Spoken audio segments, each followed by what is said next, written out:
Magic के माध्यम से आज आपको हम हिमाचल प्रदेश के कांस्टेबल के एग्ज़ाम में जितने भी प्रश्न पूछे गए हैं उसमें मैथ के सभी प्रश्नों का डिस्कशन कराएंगे। जो 15 जून 2025 को पेपर यानी कल हुआ है, यानी संडे को हुआ है, इसमें मैथ के जितने भी प्रश्न पूछे गए हैं उसको हम बारी बारी से डिस्कशन कराते हैं और उसमें आपको आंसर के साथ साथ उसका सलूशन भी बताते हैं और सटीक मेथड के अनुसार, जिससे आप अगर पेपर देकर आए हैं तो आपको उसमें संतुष्टि मिलेगा कि हमने जो प्रश्न बनाया सही बनाया या गलत बनाया, आपको सही आंसर की जानकारी हो जाएगी।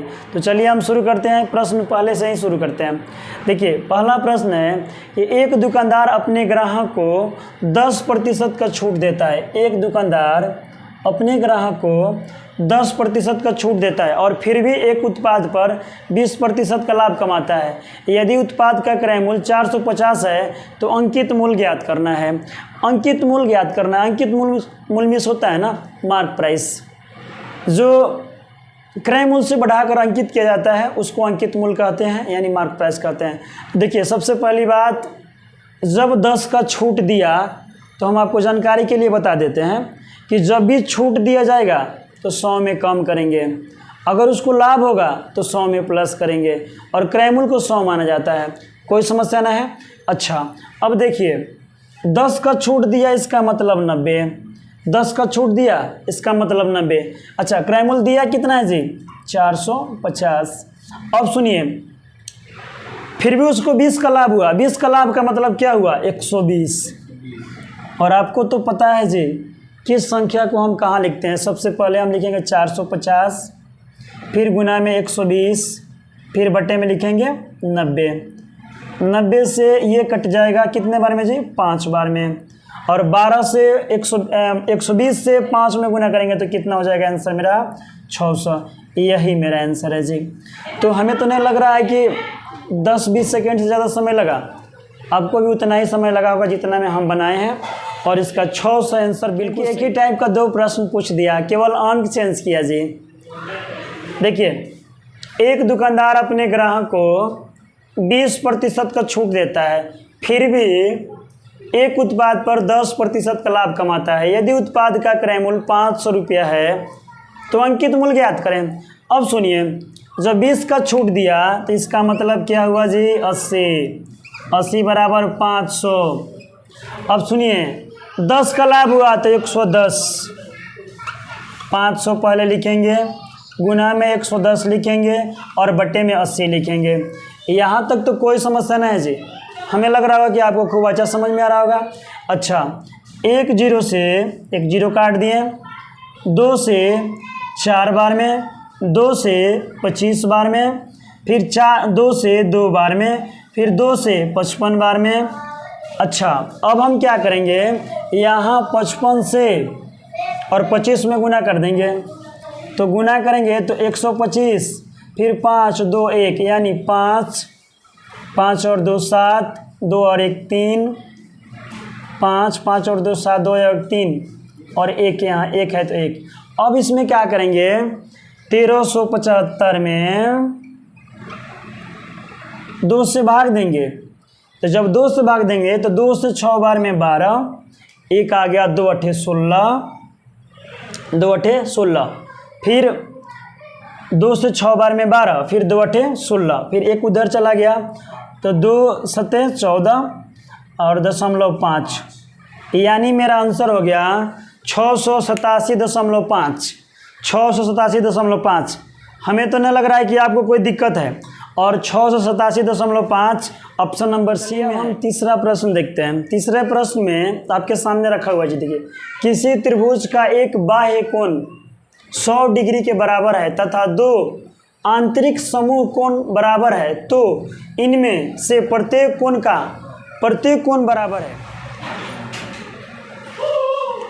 यहाँ ए है, यहाँ बी है, यहाँ सी है, यहाँ डी है। बाह्य कोण इसको बोलते हैं और ये दिया है 100। और हम जानते हैं कि यहाँ और यहाँ मतलब कोण ए और कोण बी, मतलब कोण ए और कोण बी का योगफल 100 होता है। तो अगर हम यहाँ 50 रखेंगे तो मेरा बात बन जाएगा। 50 50 100 हो जाएगा।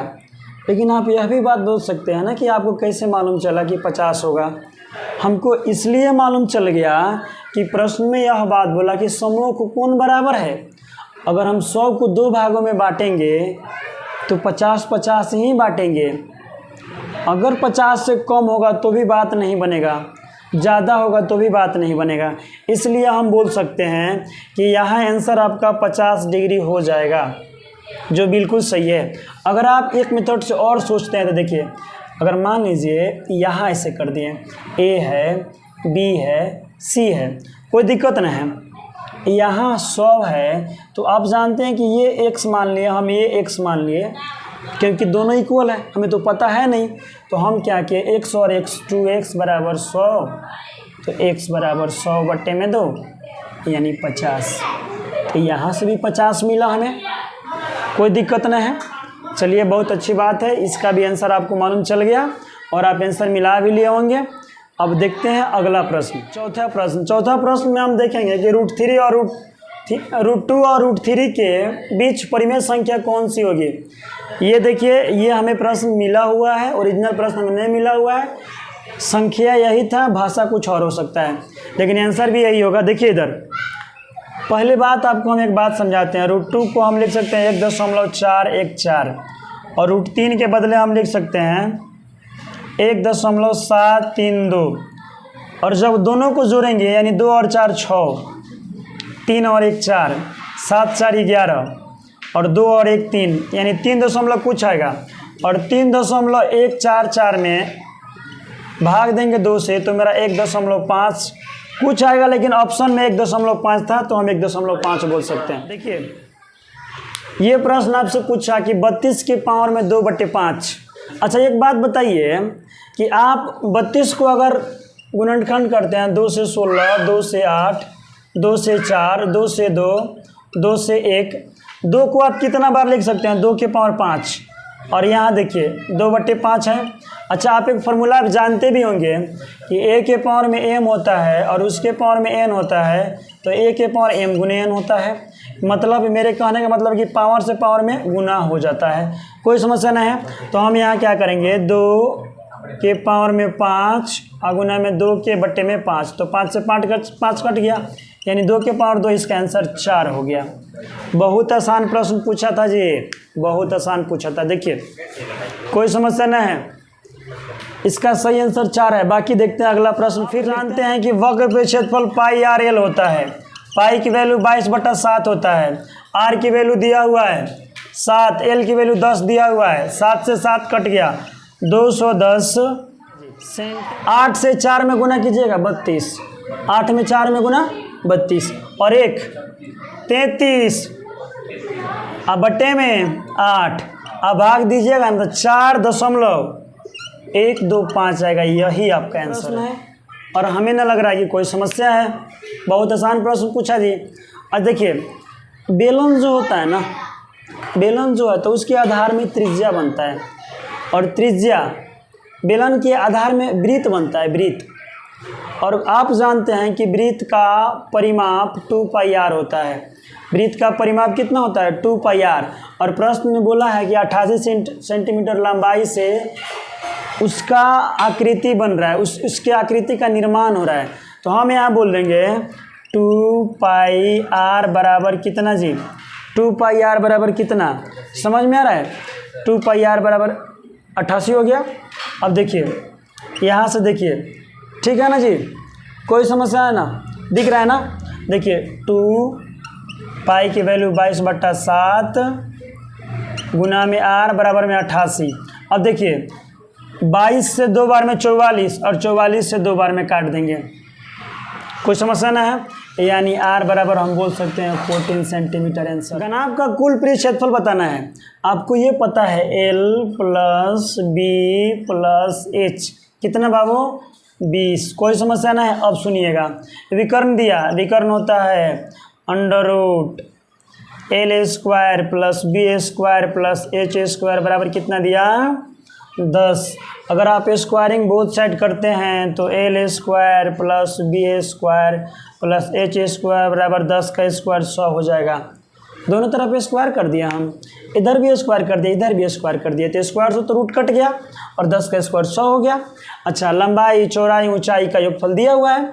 अब सुनिए, आप यह बात जानते होंगे कि a plus B plus C का होल स्क्वायर होता है a square plus B square plus C square plus 2ab plus B C plus C A, यानी ए बी सी के जगह पर एल बी एच हम बोल रहे हैं, बात वही बोल रहे हैं। अब देखिए A plus B plus C का वैल्यू 20 दिया, यानी 20 का square, L square B square H square की वैल्यू कितना है जी 100 plus 2 into L B B H plus H L, यही तो टोटल सरफेस एरिया होता है।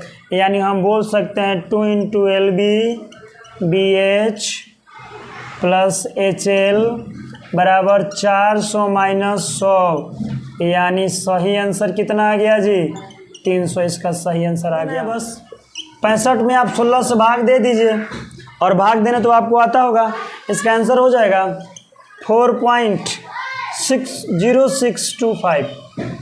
देखिए ना, 16 से 4 बार में 64, एक आ गया, दशमलव देंगे 0 आएगा, फिर 0 लेंगे तो 0 आएगा, और 16 से 6 बार में 96 होगा, यानी 4 आएगा, फिर 0 आएगा, 16 दूनी 32 होगा, फिर 8 आएगा, फिर 16 से 5 बार में 80 होगा। कोई समस्या नहीं है जी, बहुत आसान प्रश्न पूछा जी। भिन्न में बदलना है, इसको भिन्न में बदलना है, तो आप यह बात जानते हैं कि पहले 273 है, 273 लिख दीजिए, जिस पर रेकरिंग नहीं है उसको माइनस कीजिए, और बटे में इसके लिए 99 आएगा, क्योंकि रेकरिंग के लिए 9 आता है, तो 2 अंक ऊपर है तो 99 आएगा, और 1 2 3 है तो इसके लिए आएगा 1000, तो गुना करेंगे इतना आएगा, यानी आपका आंसर हो जाएगा 271 और बटे में 99,000, यही तो आंसर है। देखिए 100 प्लस 150 कुल दूरी हो गया, और समय हमें मालूम नहीं है, लेकिन हमें दूरी और चाल मालूम है, तो हम जानते हैं कि समय बराबर दूरी बट्टे में चाल, समय बराबर में दूरी बट्टे में चाल।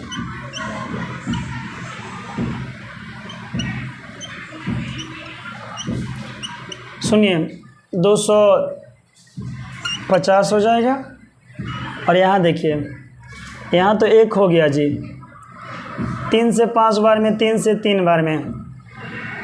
अच्छा, अगर हम बटा का जोड़ करते हैं तो 3 से 1 बार में 3 और 5 8, तो 8 बट्टे में 3 आ जाएगा, 8 बट्टे में 3 यानी 3 ऊपर चल जाएगा जी, और इसको गुना करेंगे तो 750 बट्टे में 8 हो जाएगा, और इसमें भाग दीजिए तो 8 से 9 बार में 72, 93.75 आंसर हो जाएगा आपका।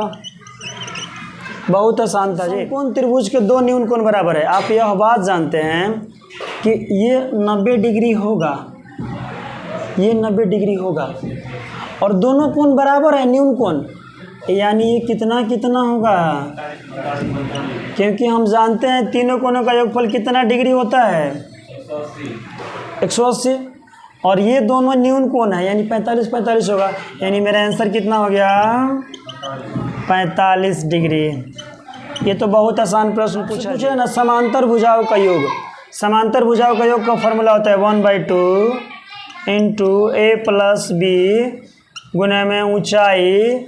अब देखिए 105 दिया, 1/2 गुना में ए प्लस बी, ऊंचाई 7 दिया, 105, 7 से 15 बार में 2 से 15 में गुना करेंगे, यानी ए प्लस बी बराबर कितना आ गया 30। यही मेरा आंसर है। प्रश्न में बोला ना 50 सेंटीमीटर भार क्या होगा यदि लंबाई वाले बर्फ के घनाकार ब्लॉक के भार के क्या होगा। अब सुनिए, जब इसका 720 दिया है और 50 सेंटीमीटर में दिया है, यहाँ मीटर का बात कर रहा है, तो हम पहले 50 सेंटीमीटर को मीटर में बदलेंगे, यानी हम 0.5 बोल सकते हैं, और घन का आयतन का मतलब होता है कि 3 बार गुना, यानी 0.125। कोई समस्या नहीं है। अब सुनिए 772 का 1 2 5 निकाल दीजिए, बट्टे में कितना हो जाएगा 1000 हो जाएगा। 1 0 से 1 0, 25 से 5 बार में, 25 से 4 बार में, 4 से 18 बार में, यानी इसका आंसर हो जाएगा 90 kg। A B C D और E का औसत कितना दिया 28। अगर A plus B plus C plus D plus E निकालें तो 140 आएगा, क्योंकि 5 से गुना करेंगे 28 में, कोई दिक्कत नहीं है। अब सुनिए A C और E का निकालेंगे तो 72 होगा।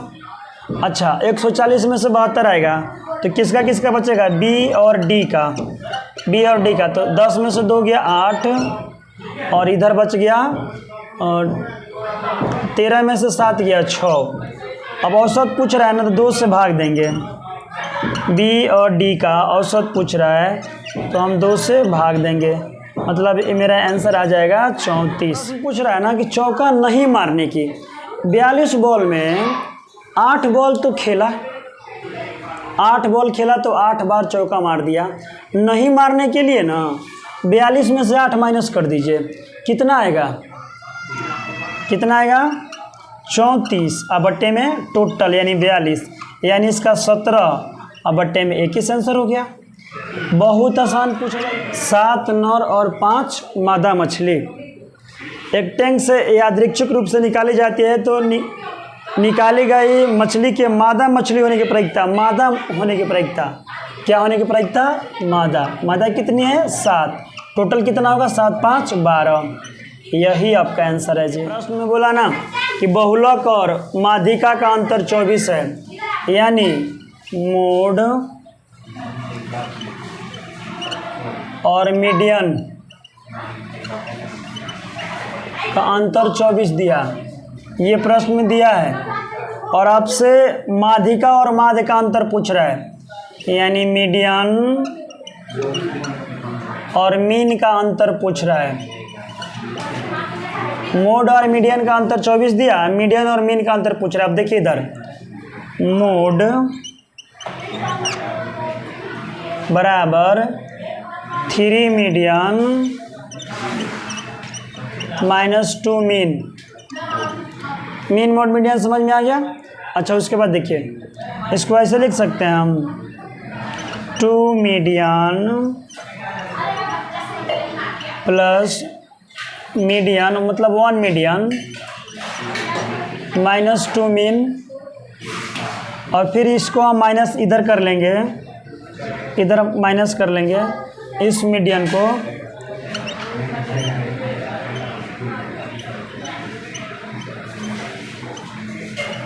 अब देखिए 2 मीडियन